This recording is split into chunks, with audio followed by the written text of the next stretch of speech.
আজি আকৌ এটা মিনি ব্লগ লৈ আপোনালোকৰ ওচৰলৈ আহিলোঁ। বাৰু এটা কথা কওকচোন, মোৰ মনটো বিৰাট খোধুৱাই আছিল।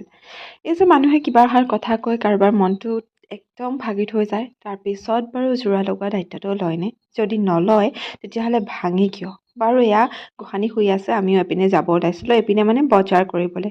আকৌ ঘূৰি পকি আহি দেখিলোঁ তাই শুইয়ে আছে। মোৰ ইমান মৰম লাগি গ'ল, নোলোৱাকৈ থাকিব নোৱাৰিলোঁ। মানে তাই হোৱাৰ পৰা এতিয়া অভ্যাসবোৰে সলনি হৈ গৈছে আমাৰ। কিন্তু বেছি ভিডিঅ' কৰিব নোৱাৰিলোঁ যিহেতু ঘৰত আলহী দুলহীও আহি আছিল। এয়া ৰাতিয়ে হ'ল, ভাত পানী খাই কৰি উঠিলোঁ। আজি ভাবিলোঁ ডিটক্স ৱাটাৰ বনাম, বহুত দিন খোৱা নাছিলোঁ, নৰ্মেল পানী খাওঁ। এতিয়া বোলো লাহেকৈ গৰমো পৰিছে, সেয়েহে ডিটক্স ৱাটাৰ বনালোঁ। মই ইয়াতে দিছোঁ পানী আৰু চিয়া চিডছ, বেলেগ একো এড কৰা নাই। আপোনালোকে আদা বা যিকোনো এড কৰিব পাৰে। আৰু এইখিনি মই গোটেই ৰাতিটো থৈ দিম, তাৰপিছত ৰাতিপুৱা শোৱাৰ পৰা উঠি খালী পেটত খাম। আপোনালোকে এনেদৰে খাবচোন, খুব ভাল লাগে। আচলতে এতিয়া বিভিন্ন শাক পাচলি বা ফল মূল এড কৰিও ইয়াত খাব পাৰে। মই পিছে আজি অকল চিয়া চিডছ দিলোঁ। এইটো মই